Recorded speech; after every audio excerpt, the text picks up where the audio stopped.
सध्याचा जो वावर आहे आपले आदरणीय प्रधानमंत्री मोदी ज्या देशात युद्धाची तयारी असते तो प्रधानमंत्री राजधानीतून बाहेर टंगळमंगळ करायला फिरत नाही. बरं का? आता काश्मीरात एवढ्या मोठं हत्याकांड झालं. आमचे प्रधानमंत्री बिहारला प्रचाराला गेले. इतकं मोठं हत्याकांड झालं. पाकिस्तानला धडा शिकवू वगैरे बोलले. परवा मुंबईत आले. 9 तास नट्यांबरोबर राहिले. Bollywood film stars, film actress, 9 तास देशाचे प्रधानमंत्री, युद्धाची देशात चर्चा चालू आहे आणि 9 तास प्रधानमंत्री आमचे. त्यानंतर काल तुम्ही बघा व्हिडिओ आले. सन्माननीय गौतम भाई अडवाणी यांचा एका बंदराच्या उद्घाटनाला गेले. त्यांना मिठ्या मारल्या. आणखीन एका कार्यक्रमामध्ये आंध्रचे नेते डेप्युटी सीएम पवन कल्याण यांच्याबरोबर हास्य विनोद करतायत.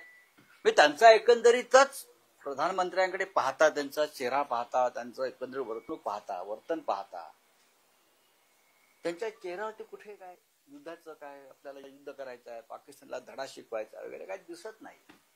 खुशमिजाज अवस्थेमध्ये आम्ही चिंतेमध्ये आहोत की पाकिस्तानला धडा कसा शिकवायचा, की पाकिस्तानशी युद्ध कसं करायचं. विमाने वगैरे उडतायत, प्रॅक्टिस चालू आहे विमान उडवायची. आता मी काय डिफेन्स मधले एक्सपर्ट नाही. युद्ध सराव हा सदैव सुरू असतो.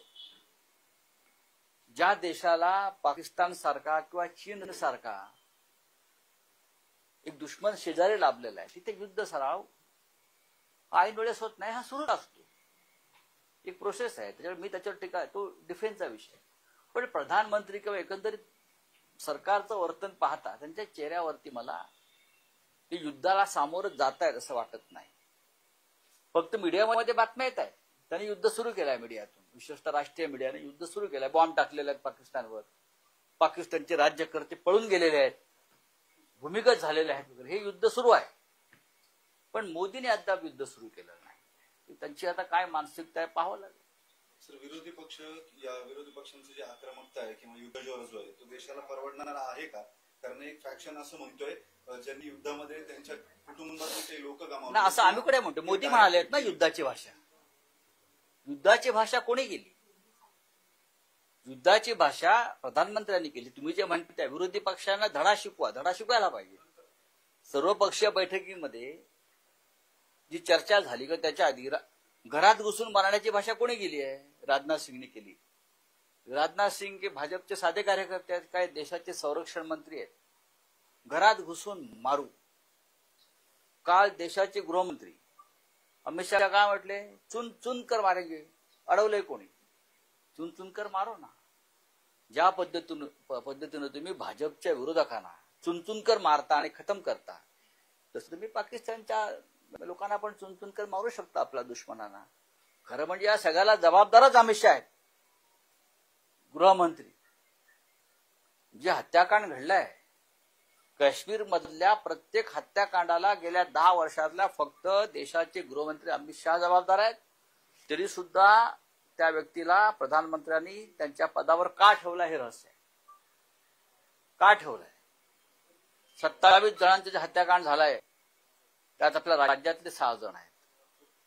त्याला जबाबदार अमित शहा आहेत. ते काय चुनचुन के मारू करतात. आमचे लोक चुनचुन कर मारले, त्याने तुम्ही राजीनामा दिला पाहिजे, त्याचा राजीनामा घेतला पाहिजे. मी कालही म्हणालो मला विरोधी पक्षाचा विषय भीव आहे. त्यांनी सगळ्यात आधी अमित शहाचा राजीनामा मागायला पाहिजे, त्यासाठी आवाज उठवायला पाहिजे आणि नंतर समर्थनाच्या गोष्टी केल्या पाहिजे सरकारला. मी मागतोय ना, आम्ही मागतोय ना. मी माझी भूमिका मांडतोय, आमच्या पक्षाची भूमिका मांडतोय. सर्वपक्षीय बैठकीत सुद्धा मांडली. आम्ही गांडू नाही.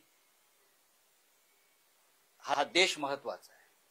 या देशावर जर नुसते बोलघवडे राज्य करणार असतील चुन चुन के मारेंगे, घर में घुसकर मारेंगे, ये करेंगे, आणि तुमचे प्रधानमंत्री 8-8 तास नटनट्यांमध्ये राहतायत. काय की नाही काय दुःख चेहऱ्यावर. 27 जणांचं दुःख किती मोठं आहे.